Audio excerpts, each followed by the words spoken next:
Hey everybody, John here at Havoc Maker Studio and FNP Wargamers. Hoping you guys have had a great weekend. I am still up in Dallas right now taking care of my mother post surgery. Thank you for everybody that has asked, sent their well wishes, and donated on the GoFundMe page. Her cancer treatment is going to be a little costly, but I do appreciate everybody that has contributed and continues to contribute. But I'll be up here a little bit longer, and that's why I missed a couple videos because I can't really do my full studio setup here. So let's go ahead and cover right now a whole bunch of Marvel Crisis Protocol news that has popped up. A lot of it's really exciting. So we knew that Sam Wilson as Captain America is going to be coming out real soon. He's going to be alongside War Machine. Yay! We're going to talk about War Machine in just a few minutes. But right now we're going to talk about Sam Wilson. So, first, I got to say, even though I think in a previous episode I had said I was kind of getting tired of the explosions, I like this explosion. I have not taken a look at the 3D model, and we actually might take a look at the 3D model while I'm here. You know what? We're just going to prep for this. So let's take a look at this panel to play. I love this model. Anyways, like I was saying, the only thing I'm going to be worried about is this connection point down here, but we're going to take a peek at that. So let's take a look and try to garner some information about what they're saying that Sam Wilson, Captain America, is able to do.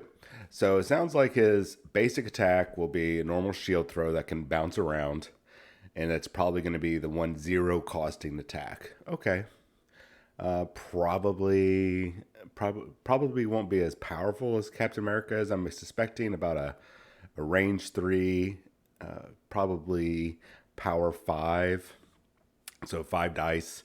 And if you get a wild symbol, it can bounce against one other target within, I don't know, range 2 or range 3. That's my guess as of right now.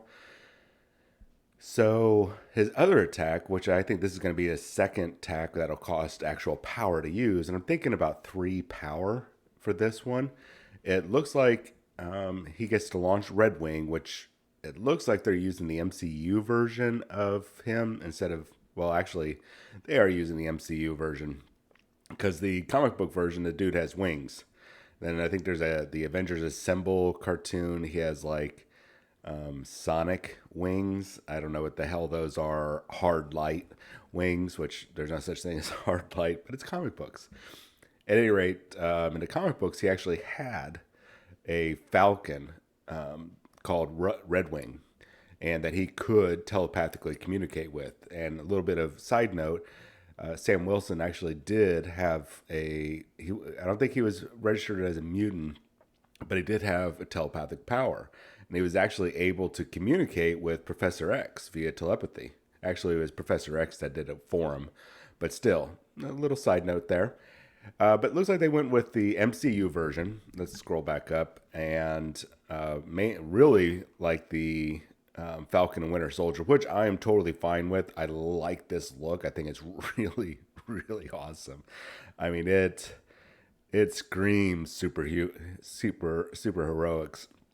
So anyway, so he launches Red Wing, which if you'll remember, Red Wing was a kind of a remote drone in, I believe it was Civil War, Captain America's Civil War. I believe that's what it was. So it does a strength 6 attack. Let me get on with this. Probably medium to a long range attack, or sorry, probably a range 4 attack, I'm going to guess. And so it does 6 dice in damage. And it'll throw, once it hits, the target a short distance. Now, as a side benefit, I'm guessing if you roll, let's just go ahead and just use the typical, if you roll wild symbol after Red Wing target lands on the ground, and you roll the wild symbol, that means that you get to do an extra movement. They might require, I've noticed that they've been doing these, make 2 different symbols pop up on your dice, and you get to do an extra thing. I'm thinking it would probably just be, hey, if you got the wild symbol, not only do you knock them back a short distance, but Sam gets to move range 2 anywhere from his current position. So that could be basically it's like a hit and run ability or an opportunity to advance forward for another attack. So we'll see. We'll see. I'm interested to see what that power is. That looks pretty good. Right now it's sounding like Sam Wilson, even though he's going to be another team leader for the Avengers. He's kind of looking like an all rounder. Not too much on movement, not too much on damage dealing or reducing damage, that sort of thing. He looks like he's just kind of in between, which is good. Which is good. I like a lot of all rounder characters. So his new ability is called the All New, All Different. And if you're not familiar, there was a series of Marvel comics. It was part of an initiative. I think the initiative is dead now, but it was called All New, All Different. Avengers or Spider-Man, whatever. So that this is his leadership ability for the Avengers. And from what we're getting, we don't know exactly if it'll cost power or not. Probably 1 power, based on what this looks like. So when Sam or one of his allies are dazed or KO'd, another Avenger can remove 1 damage and any special conditions. Then make a short move, pressing forward no matter the cost. So hopefully it doesn't cost any power to activate this, especially if only 1 character can do this. Now, if all the Avengers on your roster or your entire roster, if you did the 51% and over of Avengers, can activate this, that's going to be awesome. If it's just 1, that's going to be good. There's a lot of potential there. Even though it's just a short move, it's about 2 inches, and 2 inches is it can make a difference, and that could also mean getting closer to an objective and snagging it. Especially, if all things are working really well, one of the last characters to be activated in turn, you get one of your guys gets dazed or KO'd, and somebody can power forward, capture that objective. And just enough time before the end of the round, and you guys end up scoring during the cleanup phase. So there is some pretty good potential there. I like that. Now, another ability that he has is called Airlift, and it's a reactive superpower, so it's not an action card. I believe there's an action card out there that's similar to Airlift, and it might have been banned during a certain time of play. I'll have to double check that. But this lets Sam pick somebody up within range 2 at the start of an advance, and advance him range 2 from his current position. So Sam can basically, and this is where this could be really cool, is if it's Sam's has already done all of his attacks, all of his abilities, he has this reactive power that as long as this doesn't cost an action, you pop this off at the end, pick somebody else up that you're going to be activating once next, go and give them a free movement a little closer to what you want to be doing, and then boom, Sam's activation is done. Move on. So Sam, I'm kind of liking this. He's like a leader. He's an all rounder. I don't like that. I like the ability that he can do some damage. He can get people back in a fight. He's got a lot of helping people move around. Kind of like a tactical combat mind. He's got a lot of. I think they're taking his tactics and his strategic thinking, and applying it to in-game powers. So super excited about that. Before we move on, I want to take just a quick look at Sam Wilson. Do they have him here? And if you're getting motion sickness from me, oh, here we go. I'm concerned because you guys already know that I already talked about. Here we go. They're not going to let me pivot him. Oh, it's loading. There we go. Oof. That's a weak looking connection point, guys. I'm not sure about that. We'll see. But you guys have heard me talk about, there's a couple models that I was not too impressed with. Scarlet Witch. is a very bad.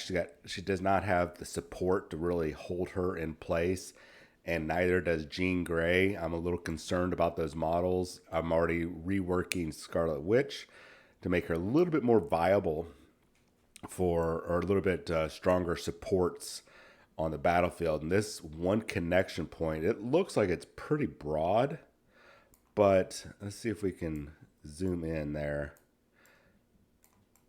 Yeah, well, it's gonna. Yeah, see, that's a little concerning. That's a very weak connection point, potentially weak. That's not very good. So that's what I'm concerned with. But we'll see. If it looks like it's going to be weak, the only reason I worry about is during transportation. But who knows? But enough of that. Let's talk about War Machine real quick before we move on to the first card that we have for the week. I think later on this week, we're actually going to see Sam Wilson, or not Sam Wilson, but we're going to see War Machine's panel to play. We'll do a video on that later. But I'm guessing right now he's going to have a lot of ranged attacks.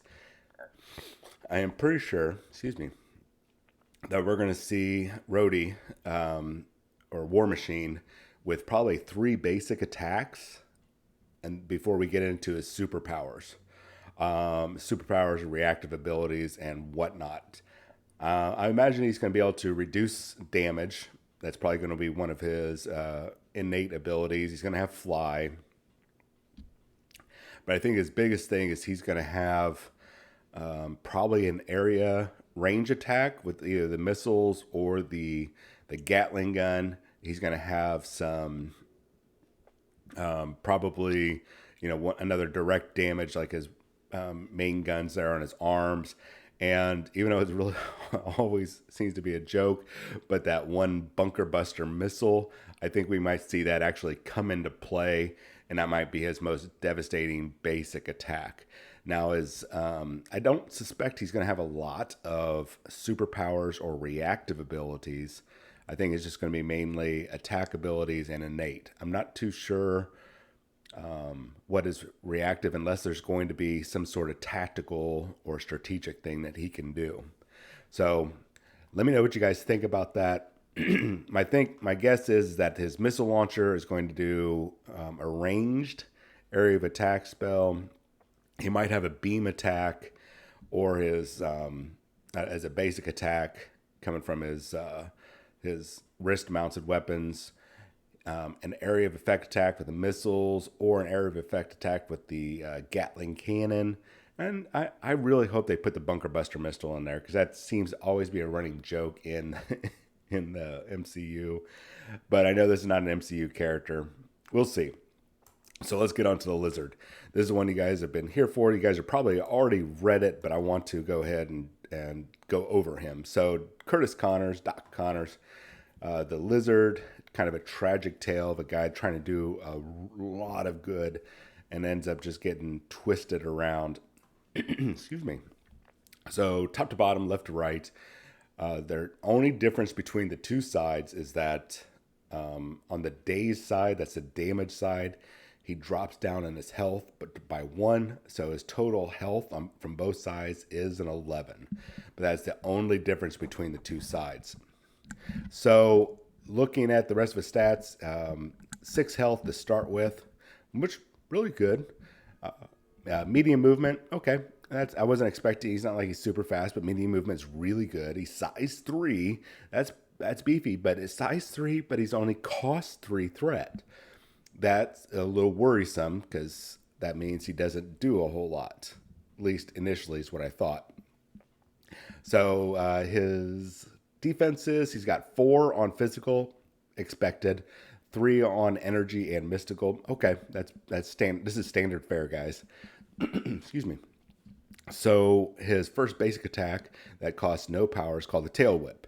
It's range 3, so that's really good. Only 4 power, so 4 dice. That's a little worrisome. But after this attack is resolved, like a lot of other characters, for every point of damage that you actually deal, you get power back. If you roll the wild symbol, you get the push.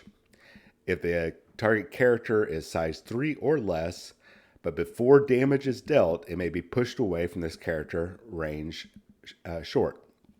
So no matter what, you're going to get an effect off. So you might not do damage, but you can at least push the character away short range.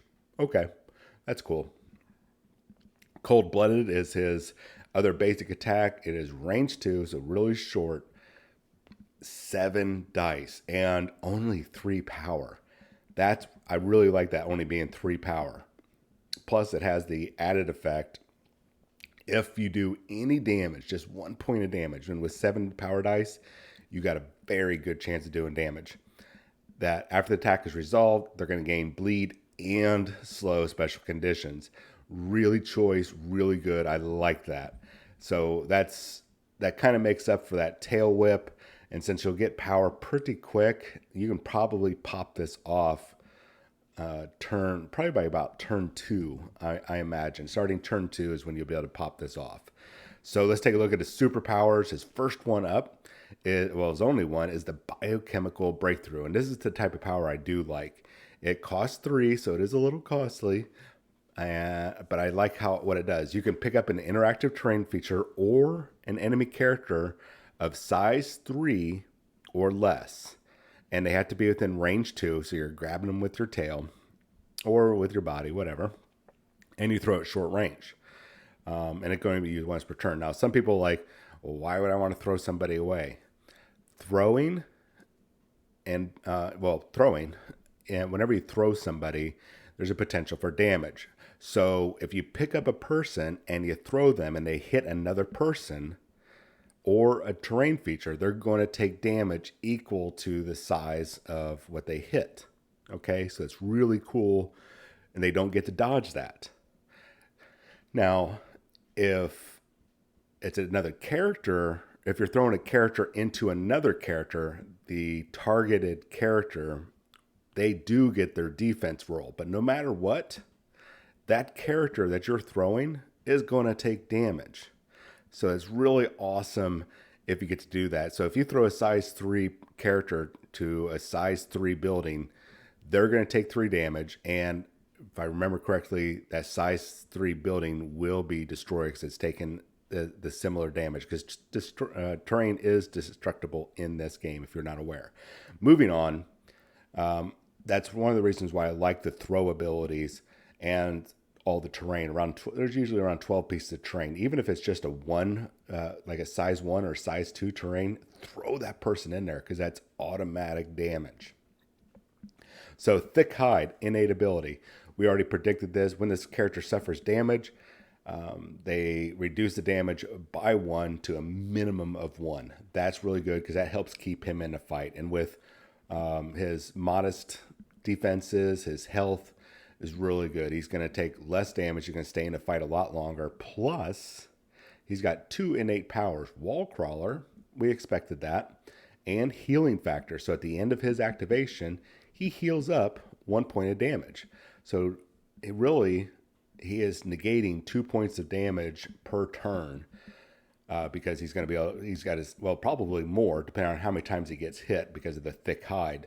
But at the very least, at the end of his activation, he's going to heal up 1 of those points of damage. That's really good. That means he's going to stay in the fight a lot longer. These are the type of characters you like, the ones that can reduce damage and heal up. So I'm really happy about that. I hope you guys are too. And with only costing 3, that is, for a size 3 character to only cost 3, he doesn't do a whole lot, but man, that's pretty nice overall. All right, so I think that covers everything for right now.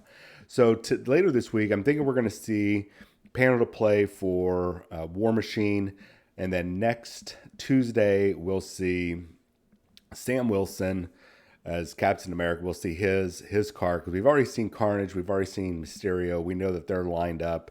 My guess also is that coming up after we're done with these 2 characters, Sam Wilson and War Machine and Captain America, that we'll start getting into the panel to play for Cassandra Nova and Jean Grey and start seeing their character cards. So really cool stuff. But what's going to come after that? We know we got Moon Knight, we've got Miss Marvel, we still have Juggernaut and Colossus.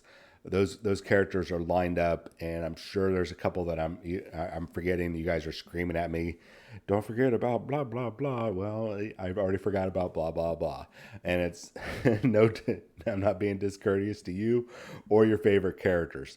So, anyways, I hope to have another video today. Like I said, I'm still doing some caretaking. I will be back later this week, so Twitch will be back up for some paint to play, especially this weekend. I'm probably going to be doing a marathon paint session on Twitch for Power, or not Power Man, I guess we can't call him that anymore, Luke Cage and Iron Fist. You guys have yourself a wonderful, wonderful weekend or week, because it's only Tuesday, and I'll talk to you all real soon. Make sure you guys do me a big, big, big favor. We are almost at giveaway time, and I've already got 2 new boxes of Marvel Crisis Protocol giveaways added to the pile, so that makes us at 3. I also have Star Wars, Games Workshop, multiple Games Workshop stuff, Infinity, and a couple other games I can't think of off the top of my head. They're ready for giveaways. We just need 100 subscribers here on Havoc Maker Studio.